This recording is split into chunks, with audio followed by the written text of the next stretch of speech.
In a shocking incident that sent shockwaves through the community, an innocent suspect fell victim to an assault by a police officer entrusted to uphold the law.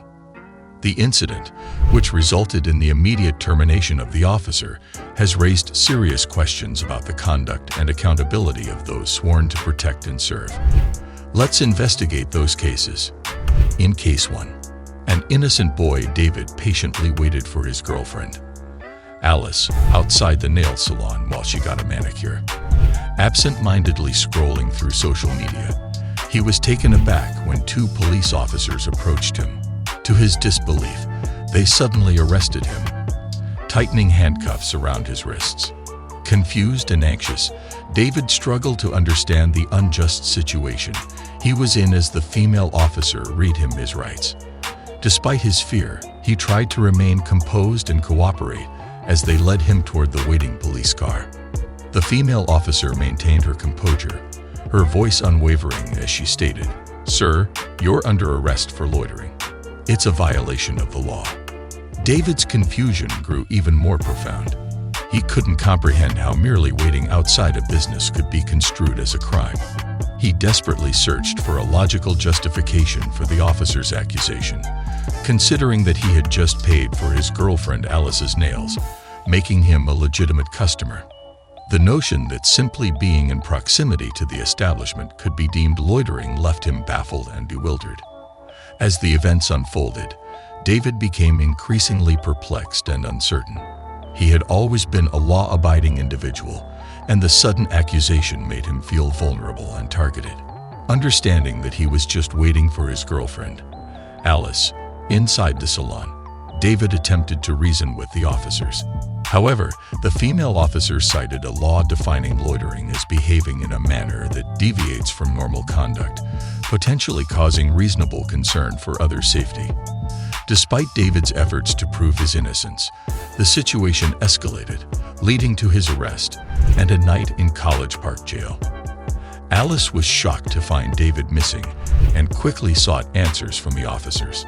Learning about the loitering charge, she couldn't comprehend the unjust situation and urgently called their friend JJ for help in posting bail. Unfortunately, they lacked sufficient funds, leaving them no choice but to wait until their court hearing on Monday.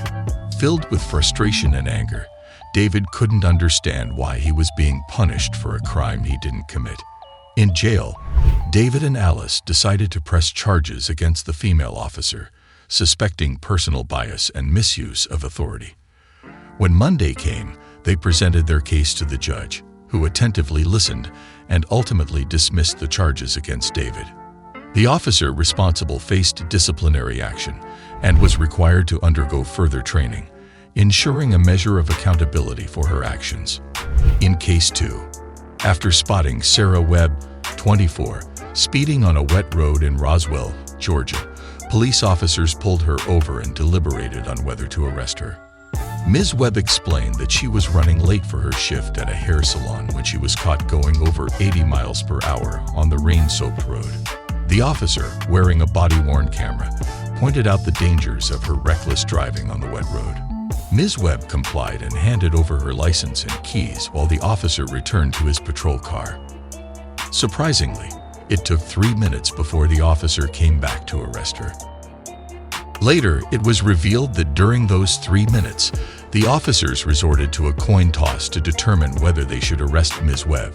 This controversial decision-making method came to light 2 months after the incident, leaving Ms. Webb shocked and concerned about the lack of a proper and fair assessment during the traffic stop. Sarah Webb expressed her dismay, stating that her civil liberties were violated during the incident. She was shocked to learn that a coin flip simulation app on one officer's cell phone played a role in the decision-making process that led to her arrest, though it's not entirely clear whether the virtual coin toss directly influenced the officer's decision. The footage showed them using the app to determine her fate. After the Roswell Police Department's chief, Rusty Grant, became aware of the incident, he promptly put the involved officers, Christy Wilson and Courtney Brown, on administrative leave and initiated an internal investigation. The footage of the arrest captured the officers discussing whether to arrest or release Ms. Webb, with one officer suggesting she had to drive at high speeds to catch up with her. The news of the incident was first reported by 11 Alive, an Atlanta news station, which brought it to Ms. Webb's attention. She filed a motion for discovery to view the video and saw it just before her court appearance, leading to the prosecutors dropping the charges against her.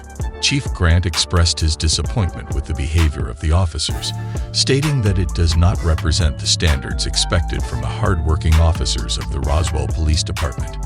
Ms. Webb is relieved that the charges were dropped and hopes that such an incident won't happen to others who might not be as fortunate in the future. Well, that's it for today. If you found this informative, subscribe for more updates, like and share to raise awareness. Don't forget to hit the bell icon for notifications.